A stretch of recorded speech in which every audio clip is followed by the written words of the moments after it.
singkat dari saya, kemudian lewat pendidikan. Kenapa saya perlu menceritakan lewat pendidikan? Motif saya bercerita ini bukan untuk membanggakan diri atau apa yang sifatnya menyombongkan, tapi setidaknya ke depan Anda itu tidak terlalu ragu dengan saya. Ijanjane dosen tenan apa enggak? Ya karena ya ada beberapa mahasiswa yang mengira saya ini tidak dosen. Ya, mungkin dari segi ya apalah itu. Tapi yang pasti lewat pendidikan ini perlu saya sampaikan supaya minimal mengikis keraguan dalam benak Anda kalau memang ada. Bagi janjinya dosen tenan ora. Saya SD sebenarnya sebelumnya sudah ada TK tapi tidak penting juga lah memperkenalkan tentang TK. Meskipun ada riwayat SD di daerah asal saya sendiri, MTS di daerah asal, kemudian madrasah aliyah, pindah ke Kajen, Margo Yusopati. Sebenarnya ada cerita yang perlu saya sampaikan bahwa setiap orang itu harus punya, Anda harus menciptakan satu cerita yang orang lain itu tidak punya. Nah, di madrasah aliyah ini saya punya satu cerita yang orang lain tidak punya. Jadi madrasah aliyah saya ini itu sedikit istimewa, bukan sedikit, emang istimewa. Jadi tidak ikut ujian nasional, tidak mengikuti kurikulum negara. Jadi 75% muatannya agama, 25% umum, tidak ada ujian nasional.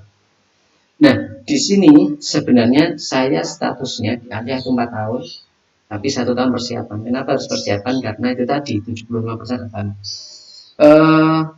Ada satu cerita yang tidak banyak orang punya, yaitu saya ketika tes masuk sudah terima madrasah aliyah. Kemudian setelah 2 minggu mengikuti di kelas 1 aliyah, saya mengajukan diri untuk turun kelas. Makanya ada tenggat 1 tahun di mana saya mengikuti kelas persiapan, di mana sebelumnya saya turun kelas. Saya mengajukan diri untuk turun kelas. Dan alhamdulillah cerita saya ini sampai sekarang masih diulang di madrasah aliyah. Makanya saya katakan Anda ke depan harus punya agenda menciptakan satu cerita yang orang lain tidak punya. Jadi itu salah satu contoh itu begitu. Alhamdulillah sampai sekarang masih diceritakan. Terakhir saya ketemu adik kelas saya, ketika saya ceritakan tentang madrasah aliyah ini, dia mengatakan, oh berarti selama ini yang diceritakan guru-guru di aliyah itu jenengan Pak. Ya, jadi ada cerita yang masih diceritakan bahwa dulu ada seorang siswa yang sudah keterima aliyah, sudah masuk aliyah, dan kemudian mengundurkan diri masuk di kelas persiapan. Saya S1 di IAIN Surakarta, jadi saya pernah menjadi Anda. Saya pernah menempati gedung yang Anda tempati untuk perkuliahan, kecuali yang gedung BPG. Saya pernah merasakan menjadi mahasiswa di prodi yang Anda ambil sekarang. Jadi saya ada di IAIN Surakarta 2009 sampai 2013. Dulu masih Fakultas Ilmu Tarbiyah dan Keguruan FITK, kalau sekarang FIT. Kemudian setelah lulus, saya melanjutkan ke program Pasca Sarjana Universitas Islam Negeri UIN Maulana Ahmad Ibrahim dengan prodi yang sama, yaitu Pendidikan Agama Islam. Saya harap rekan-rekan di kelas ini ada agenda setelah lulus 1 S2. Sudah di planning saja, dicita-citakan saja. Selama cita-cita kan tidak bayar. Jadi Anda harus punya target setelah S1, S2.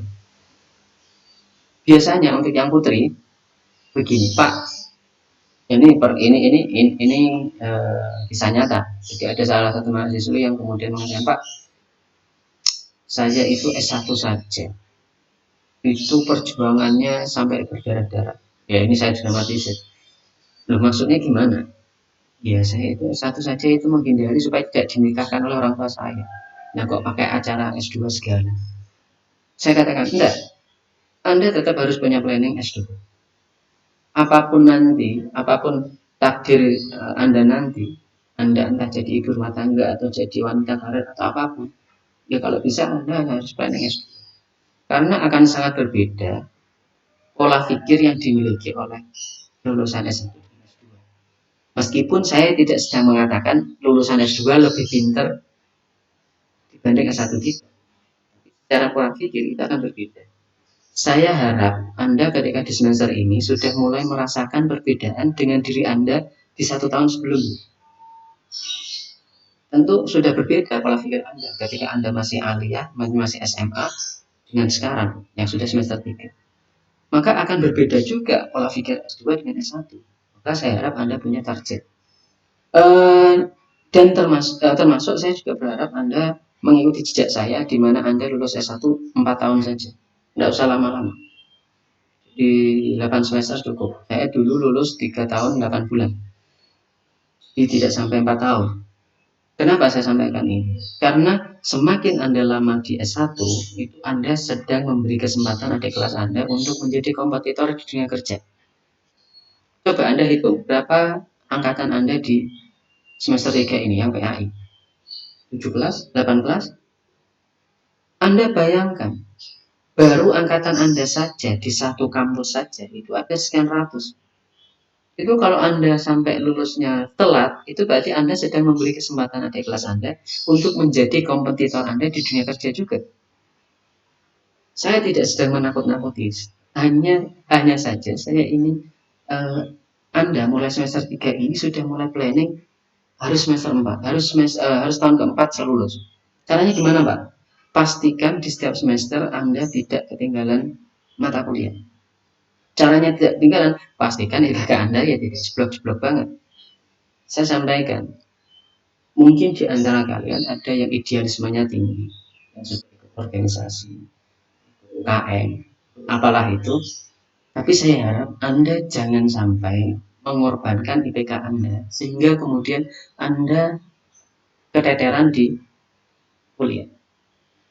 Anda perlu pengalaman, iya, tapi jangan sampai yang menjadi tugas wajib Anda, yaitu Anda sebagai mahasiswa, itu mungkin terbengkalai. Maka saya ingin kelas ini syukur-syukur 100% itu bisa lulus di tahun keempat.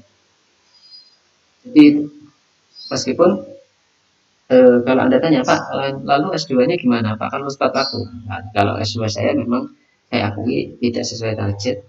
Saya lulus di semester kelima, seharusnya semester keempat.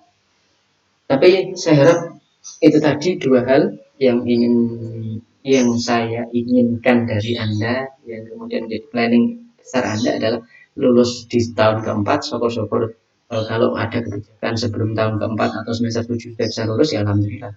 Tapi jangan sampai molor. Apalagi saya wanti-wanti Anda supaya tidak termakan provokasi dari kakak-kakak kelas Anda nanti. Mungkin akan ada yang mengatakan, kuliah kalau nggak 16 semester itu gak gaya. Nah, jangan sampai terprovokasi, karena sebenarnya mereka sedang mencari teman untuk mengurangi rasa bersalah mereka. Jadi jangan percaya kalau ada mengatakan kuliah itu yang enggak 16 semester gak gaya. Nah, itu bohong banget. Itu adalah cara mereka mencari teman untuk mengkompensasi rasa bersalah dia. Jadi jangan sampai. Kemudian saya harap Anda punya target S2, syukur-syukur S3. Saya mohon doanya dari rekan-rekan sekalian. Ya, saya masih ada rencana untuk lanjut ke jenjang selanjutnya, meskipun entah ada banyak pertimbangan yang menjadikan saya belum. Tapi saya mohon doanya dari rekan-rekan di kelas ini. Jadi itu sekilas tentang perkenalan diri saya. Bukan sekilas tentu, terlalu banyak ya. Saya harap Anda sudah tidak ya kalau sudah bosan tidak apa-apa lah. Yang pasti itu terkait diri saya tadi. Oke, selanjutnya kontrak perkuliahan. Oke, kontrak perkuliahan ini sebenarnya saya sudah punya banyak poin, tapi poin-poin itu hanya berlaku untuk perkuliahan tatap muka. Maka sifat kontrak perkuliahan kali ini masih fleksibel sekali. Artinya jika nanti kita dalam proses pembelajaran daring dalam jaringan kok ada banyak hal yang perlu diubah, entah itu media atau apalah yang kita sepakati bersama, jadi masih dimungkinkan untuk dirubah kontrak perkuliahan. Tapi yang pasti yang ingin saya tekankan, di setiap perkuliahan, di setiap pertemuan itu nanti mahasiswa harus mengisi daftar kehadiran. Bentuknya gimana Pak? Fleksibel nanti kita sepakat. Ini yang pertama kita gunakan e-learning. Kalau memang memungkinkan, kemudian memudahkan, Anda juga mudah memakainya, ya kita pakai e-learning terus. Tapi kalau tidak, ya kita cari platform lain. Tapi yang pasti saya ingin kehadiran Anda itu tetap diisi. Kemudian komposisi penilaian. Saya membuat komposisi ini berdasarkan beberapa pertimbangan. Yang lagi-lagi ini masih bersifat fleksibel. Jika nanti dimungkinkan atau memang mengharuskan untuk dirubah komposisinya, ya itu bicarakan bersama. Tapi yang pasti kehadiran saya selalu beri porsi 20%, tugas 20%. Tugasnya apa Pak? Nanti kita bicarakan di pertemuan selanjutnya atau sekilas nanti. Keaktifan, ujian tengah semester, ujian akhir semester. Jumlahnya adalah 100. Biasanya di mata kuliah saya nilai Anda bisa jatuh itu di poin B dan C. Jadi poin B dan C ini biasanya yang menerjunkan nilai mahasiswa. Pak, kenapa kok harus seketat ini di masa seperti ini? Saya tidak sedang memperketat nilai. Saya katakan, ini komposisi yang saya ajukan. Adapun nanti di perjalanan perkuliahan kok ada sesuatu yang perlu direvisi, ya kita revisi bersama-sama. Tapi yang pasti itu. Nah, keaktifan di sini maksudnya adalah dalam forum diskusi, dalam forum kelas, saya harap akan ada diskusi-diskusi kecil yang di situ menandakan Anda aktif dalam materi tasawuf. Jadi aktif di sini adalah aktif secara diskusi. Anda bisa bertanya, Anda bisa menanggapi. Tugas Pak, apakah ada makalah? Saya masih bicarakan dengan dosen-dosen yang lain. Kenapa? Karena kalau sifatnya makalah itu biasanya kelompok. Padahal kita tidak bisa atau Anda akan sangat tidak dimungkinkan itu kemudian berkelompok kemudian membuat tugas. Makanya lagi-lagi saya